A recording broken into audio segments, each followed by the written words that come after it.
back to my channel. And if you're visiting this channel for the first time, you are also highly welcome. In this lecture, we'll be looking at bone ossification. Bone ossification can also be referred to as osteogenesis. Osteogenesis is the process of bone development. And this process can occur through two basic forms, which include intramembranous ossification and also endochondral ossification. In this lecture, we would be driving into the details behind these two processes.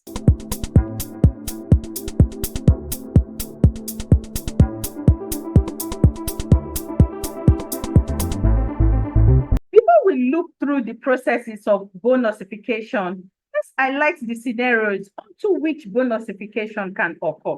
Bone ossification can occur during developmental process, during embryonic development. The development of the entire body system also comes with the development of bone. So bone ossification occurs during this process. It is also seen to occur after birth during body development. As the body develops after birth, so we have bone ossification also occurring even after birth, so as to complement with the development of the human body. During bone remodeling and also healing after injury, ossification also is said to occur. And this is when old or brittle bones are digested and these are replaced by new bone tissue. So during bone remodeling and also healing process after injury, ossification is also seen to occur. So now let's dive into the details of the process of bone ossification. Bone ossification will occur through two basic forms as we've initially described. It will occur through intramembranous ossification. Intramembranous ossification of bone is usually seen in flat bones. If you look at the skull, we know that the skull is made up of patches of bones that are joined as sutures. This flat type of bones usually would ossify through intramembranous ossification. Also, we have the endochondral ossification. The endochondral ossification is usually seen in long bones, such as the humerus, the ribs. We will be looking at each of these forms of development and driving into the details behind them. So first, let's look at the intramembranous ossification. The intramembranous ossification, as we initially highlighted, that it is seen to usually occur in flat bones. This type of ossification begins from mesenchymal cells. So the mesenchymal cells that are seen during the development of form in ossification center is what initiates the development of intramembranous ossification. We know that bone development usually occurs around the 6th to the 7th week of embryonic development. And mesenchymal cells that are developed from the embryonic mesoderm that are seen to be located in ossification centers. We have different regions of the body where bones are needed to be formed during embryonic development. So the mesenchymal cells around this region are seen to be transformed into the osteoprogenitor cells. These osteoprogenitor cells are the stem cells that will further be transformed into the mature bone cell. And if you look at this image by the side that is highlighted here in yellow, this is the configuration of the osteoprogenitor cell. They are seen to be flat. And this flat configuration is because they are not involved in the production of any substance. This osteoprogenitor cell are transformed into another type of cell. So this osteoprogenitor cell will later be transformed into the osteoblast. And this is the configuration of the osteoblast here highlighted in red. These osteoblasts are seen to be cuboidal in shape. If you compare the shape of the osteoblast and the shape of the osteoprogenitor cell, you see that they are different. Remember, we said that the osteoprogenitor cells are flat, while the osteoblasts are seen to be cuboidal in shape. You will see that the size of the cytoplasm of the osteoblast is more than that of the osteoprogenitor cell. So you see that the cytoplasmic size is more in the osteoblast. And this space is created for its metabolic activity. These osteoblasts are responsible for synthesizing or producing the extracellular matrix. If we go back to our lecture on bone tissue, remember in that lecture, we described that the extracellular matrix, which is the osteoid, is basically made up of the ground substance and also the fibers, which will later become mineralized. And this is what is responsible for the hardness created or seen in bone tissue. So you see that the extracellular matrix, which include the ground substance and also the fibers, are produced by the osteoblast. So these osteoblasts are highly metabolic cells. And this is why if you look at their cytoplasm, you see that you have active cytoplasm with several cell organelles involved in metabolic activity. They are seen to secrete or synthesize bone tissue around themselves. If you look at this image by the side that is highlighted here in yellow, this is the configuration of the histological arrangement or microscopic arrangement of bone tissue. If you look at this outer region that is harrowed in blue, this is where we have the compact bone. Remember, we said that the compact bone are the hard type of bones and are seen at the outer margin, and this is what is deposited here in this image. If we drive through into the configuration of this compact bone, you see that they are made up of osteons, which are also referred to as the Avasian system. So you have concentric arrangement of lamellae that is projected here in this image. And this is what is shown here where this arrow is pointing. And this is where we have the creation of the compact type of bone. So you see that the extracellular matrix is arranged in specific pattern in the quest of creating a compact type of bone. Then if you go to the central region where we have the spongy bone that is arrowed here in purple, you see that there is an irregular arrangement of the bone tissue that is referred to as trabeculae. So you see that this bone tissue are arranged in an irregular pattern. And this is where you see a number of spaces within the bone tissue. So you see that the spongy bone is seen with a number of spaces, and this is why they appear to be soft and also light. While the compact bone is compacted together, and this is where they appear to be hard and also heavier. And this is why the teeth can hardly bite through the compact type of bone. We tried to highlight this in details in our previous lecture. So after the production of the extracellular matrix, you see that they now become arranged in specific patterns depending on the type of bone to be formed, whether it is a compact type of bone or a spongy type of bone. At this point, it is important for us to note that the osteoblast is responsible for producing the extracellular matrix that is then further arranged in specific patterns depending on the type of bone to be formed. So after this arrangement, we have calcification and also infiltration of blood vessels. So we have the deposit of minerals, and this is what leads to the hardness created in bones. Then we have infiltration of blood vessels, and this is what creates oxygen and also nutrients for the cell, because the bone cells also need nutrients to survive. And it is through this infiltration of blood vessels that these nutrients are able to reach these blood cells. So these are the processes that are involved. Then some of the osteoblasts will later be transformed into the osteocytes. This is the osteocyte here highlighted in green. If you look at the structure of the osteocyte, you see that it is smaller in size. And it is smaller in size because it is not involved in the production of the extracellular matrix. Remember, what is responsible for synthesizing the extracellular matrix is the osteoblast. The osteocyte is not involved in this process. What it does basically is to help maintain the extracellular matrix. And how does it do this? If you drive into the configuration of the osteocyte, you see that even though it is small, a distinct picture that it presents is the cytoplasmic extension. You have several cytoplasmic extensions here, creating intercellular connection between the osteocytes. And this is where they're able to connect themselves. And through this process, they help to reinforce or maintain the extracellular matrix.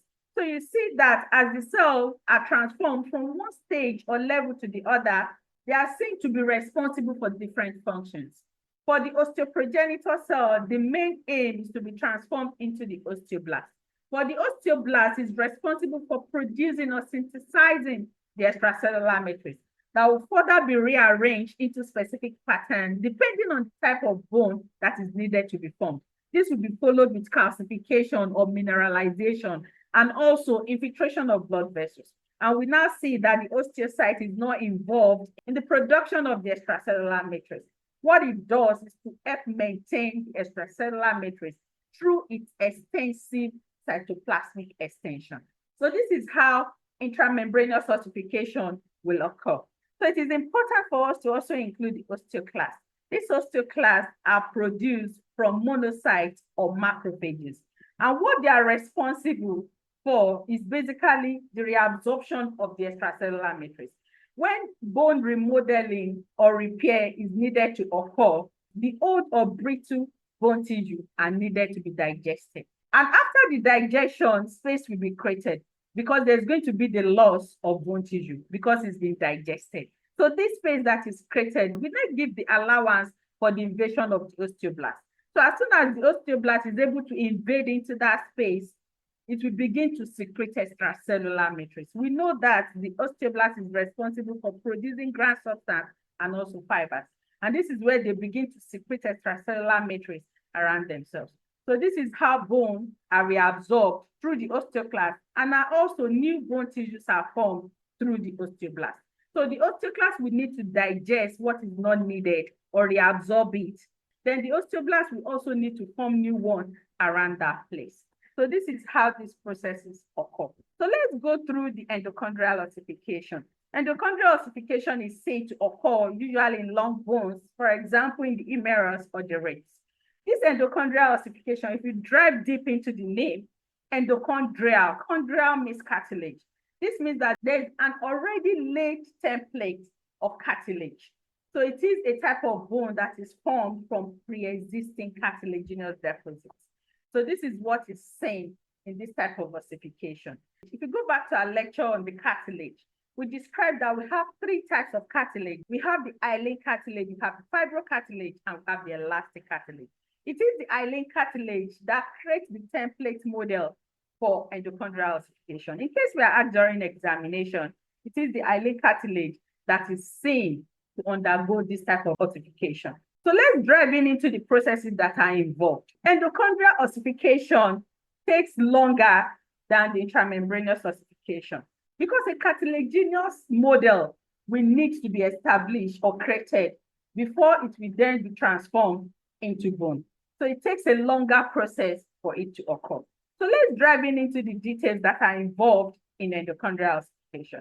If you look at this image by the side, this is where we have the cartilaginous deposit. This is the model that is created already that will be transformed into bone. We have chondrocytes at the central part. These chondrocytes will undergo hypertrophy. And as they increase in size, they become secretory in nature. This is where they burst and release chemical substances that help to stimulate the process of endochondral ossification. So you see that these chondrocytes also are involved in the process of transforming this cartilage themselves into bone. And also because of their increase in size, there is the compression of the extracellular matrix. This is followed with calcification as a result of mineral deposits within the cartilaginous model. And this will create calcified cartilage, calcified bone complex. And this is a complex where the cartilage is already being transformed into bone. So you have a chondrogenic cell being transformed into an osteogenic cell. And this is what this complex represents. So even though it is calcified, it has not become bone. And as this occurs, it will create some form of hardness. And this is where nutrients will be disrupted from reaching the chondrocyte. And this will finally lead to the death of this chondrocyte. So there's final erosion of the chondrocyte around the space where they are located within the lacunae. And within this space, the cavity is already created where we have the loss of the cell located within it. The chondrocytes are located in a space that is referred to as the lacuna. So the lacuna is a space or a cavity that is already created. But within this space, the chondrocyte has become eroded, thereby creating a space or an allowance for the invasion of the osteoblast. And this is where we then have the invasion of the osteoblast. Remember, if you go back to our lecture on bone histology, we describe in details in that lecture that the osteoblast has a cytoplasm that is rich in actin and myosin filament.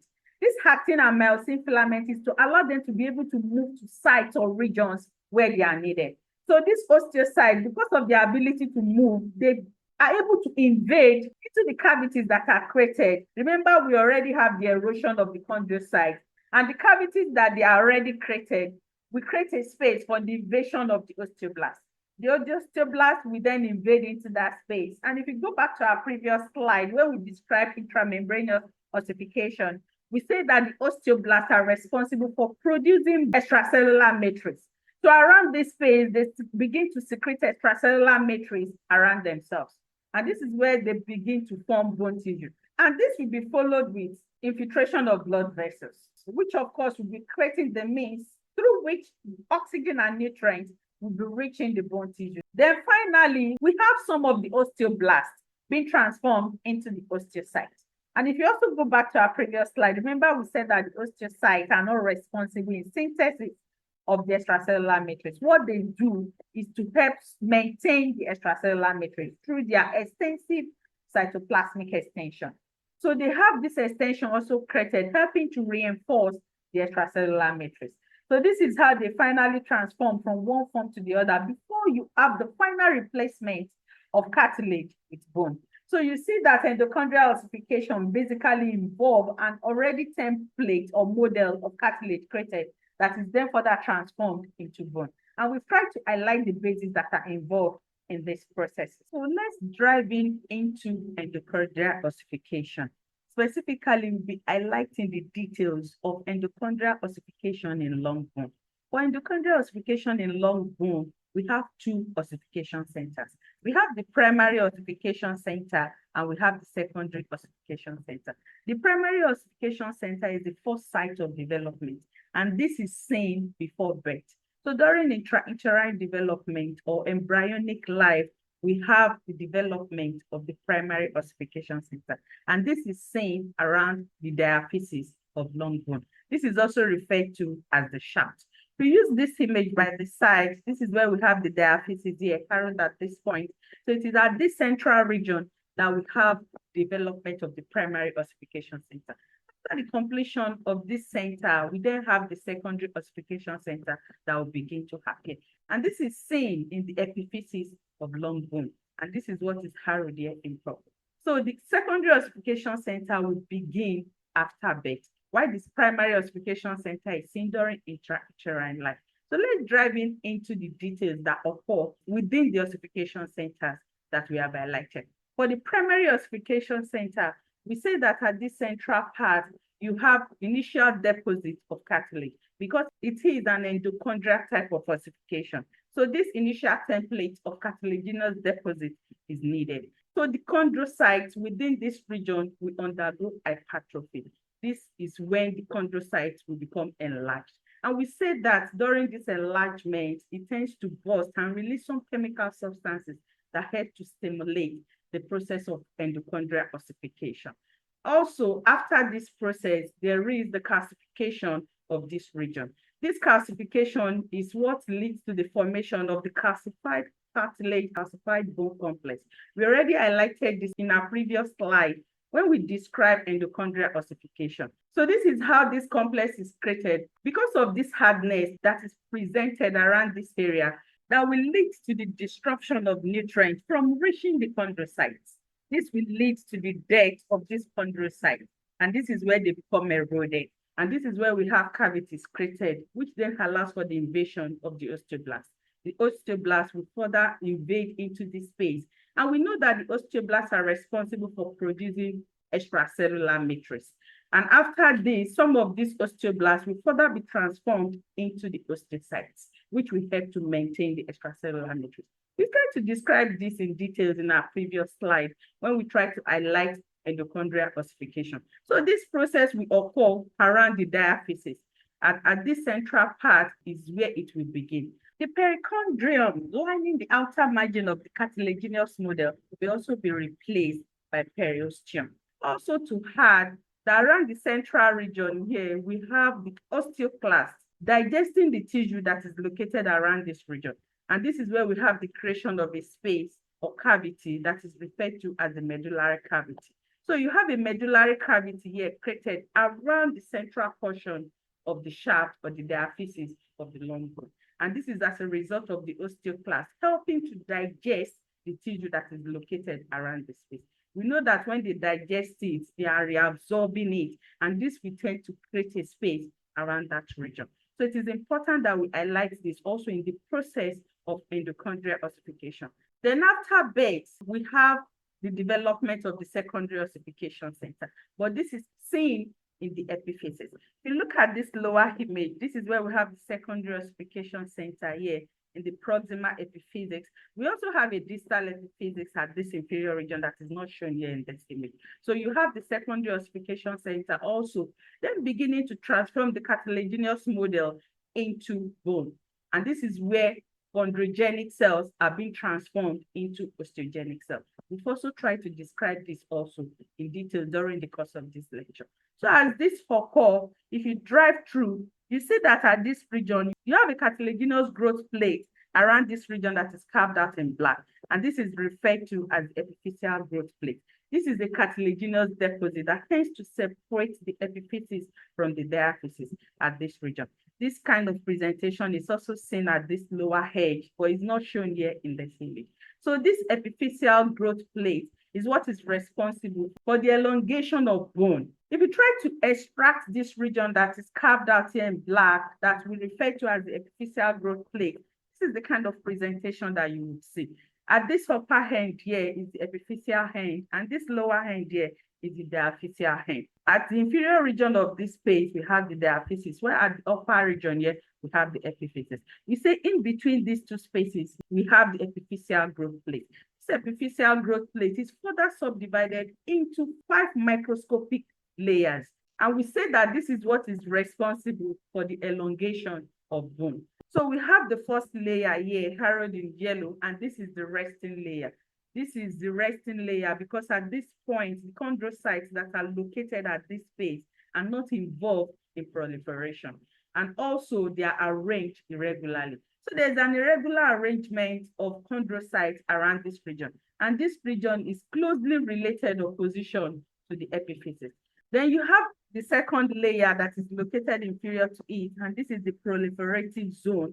This proliferative zone or layer is what is seen at this inferior region. And what is seen around this space are proliferative cells.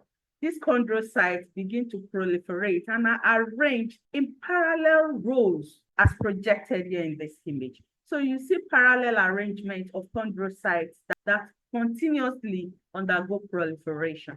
Then if you go more inferiorly, you have the hypertrophic zone, which is the zone where you have enlarged chondrocytes. If you look at the chondrocytes that are located around this region, you see that they are larger in size. They have become enlarged, and this is what is referred to as the hypertrophic zone. If you go more inferiorly, the next region that you have is the calcification zone. In this zone, you then have the deposit of calcium. And this is where the tissue gradually becomes hardened. Because it is hardened does not mean that it has fully become transformed into bone, but there is an initial deposit of calcium ion. If you go back to our previous slide, we already described this, that there's going to be calcification. This calcification is what will disrupt nutrients from reaching the chondrocyte, and this will lead to the death of the chondrocyte before it is finally seen to be replaced by the osteoblast. So this layer is where this event would occur. And if you go more inferiorly, the last region is the ossification zone. At this level, there is now invasion of the osteoblast.